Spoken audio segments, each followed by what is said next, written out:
Hayat Ağacı'ndan herkese merhaba. Konuşmalarınızda kullandığınız sözcüklerin ne kadar güçlü olduğunu fark etmiyor olabilirsiniz.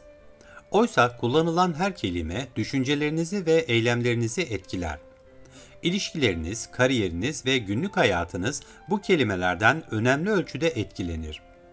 Sözcüklerin gücü, iletişimi etkileyen önemli bir faktördür. İyi seçilmiş kelimeler iletişimi de olumlu bir şekilde etkiler. Empati, anlayış ve sevgi dolu bir dil kullanmak ilişkileri güçlendirir ve başkalarıyla daha iyi iletişim kurmanızı sağlar. Cesaretlendirici kelimeler kullanmak hem kendinizi hem de insanları teşvik edebilir, motive edebilir ve güveni artırabilirsiniz.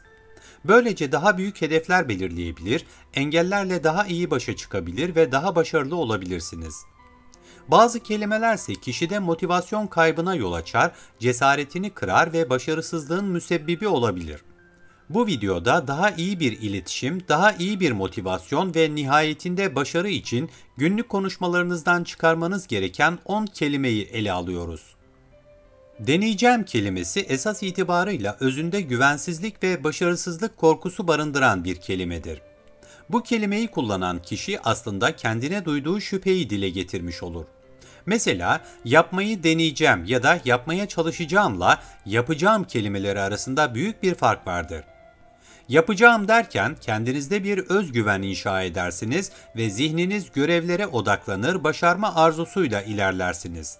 Oysa denemek kelimesi bir şeyi başarma azmini hedeflemekten öte muallak bir anlam taşır.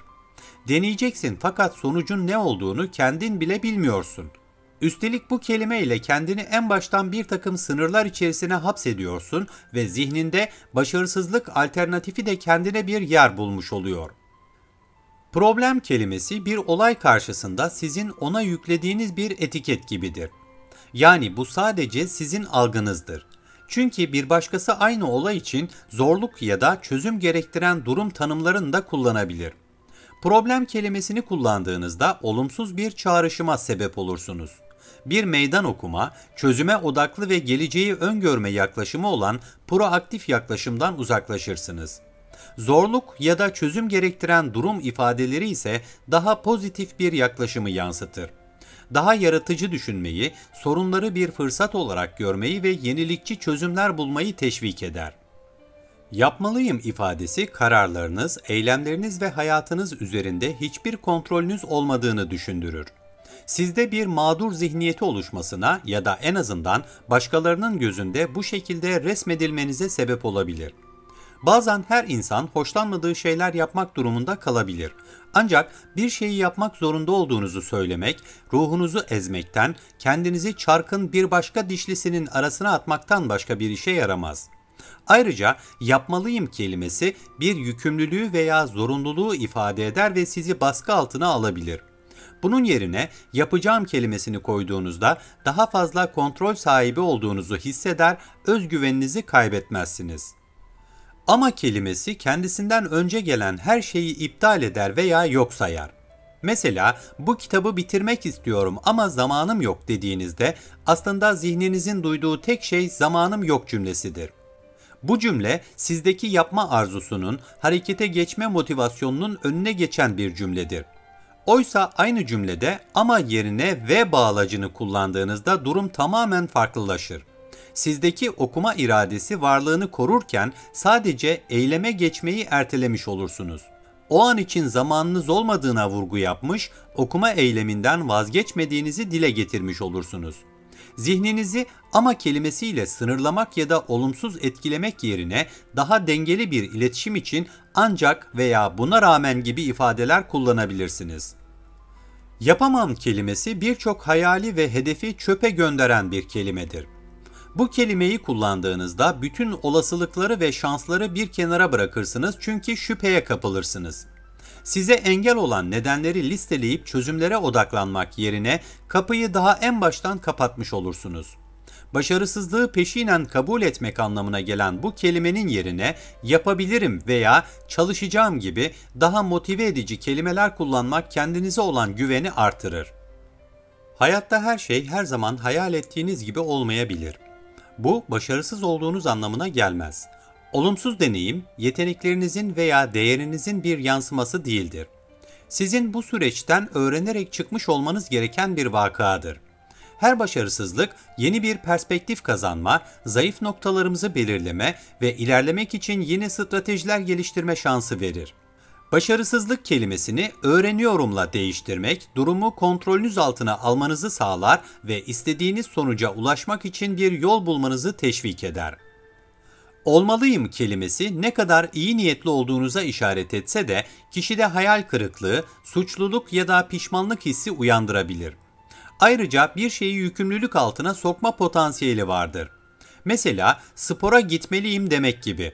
Gerçekten bir şey yapmak istiyorsanız yapın ya da yapmayın. Seçimi yapmak size ve iradenize kalsın. Böyle yapmak sizde daha fazla kontrol sağlamasının yanı sıra yapılması gereken şeyin bir yük olmadığı hissi de verir. Oysa olmalıyım gibi bir ifade baskıyı arttırabilir ve fiiliyata geçilmemesi durumunda kişinin kendine olan saygısını da azaltabilir. Nefret kelimesi yoğun bir negatiflik, öfke ve kin birikmesini ifade eder. Bu tür bir ifade tüm iletişimi zehirleyebilir ve ilişkileri olumsuz etkileyebilir. Fiziksel etkileri de vardır. Kaslarınızı gererek nefes almanızı zorlaştırır. Tüm bu duygusal, zihinsel ve fiziksel baskıya maruz kalmaktansa nefret yerine daha yapıcı ve anlayışlı ifadeler kullanmak önemlidir. Bir şeyi tercih edebilirsiniz ancak diğerinden nefret etmek zorunda değilsiniz. Örneğin matematikten nefret etmek yerine sosyal bilimleri tercih edebilirsiniz. Tercih ediyorum demek daha yaklaşılabilir ve uyumlu olmanızı sağlar. Bir gün ifadesi takvimlerde yazılı bir tarih değildir ve belirsiz bir gelecek zaman dilimini ifade eder. Bir şeye gerçekten bağlı olmadığınızı, niyetinizin gevşek olduğunu gösterir. Erteleme eğilimini teşvik eder ve eylemleri bugünden belirsiz bir zamana doğru uzaklaştırır. Mesela bir gün iş kuracağım dediğinizde şu anda bir şeyler yapma inancınızın eksikliğini dile getirmiş olursunuz. Oysa gerçekten bir şey yapmak istiyorsanız şimdi yapın ya da en azından başlamak için kesin bir tarih belirleyin ve ona sadık kalın. Somut hedefler belirlemek ve bu hedeflere ulaşmak için planlar yapmak daha da iyi bir seçenektir. Dağarcığınızdan çıkarmanız gereken kelimelerden biri de imkansız ifadesidir. Bu kelimeyi tamamen unutun. Çünkü size hiçbir şansa sahip olmadığınızı telkin eder ve henüz denemeden pes etmenize sebep olur. Bunun yerine bir şeyin zor veya zorlu olduğunu söyleyebilirsiniz ki bu da bir öğrenme yolculuğu olacağına işarettir. Zihninizi bir şeye odakladığınızda her şeyi yapabilirsiniz. Hiç istisna yoktur. İhtiyacınız olan tek şey küçük bir tutum değişikliğidir.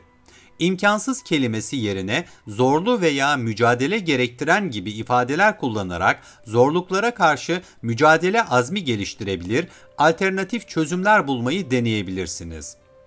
Videoyu beğendiyseniz Hayat Ağacı'na abone olmayı, yorum yapmayı, beğen butonuna basmayı ve bildirim zilini açmayı unutmayın.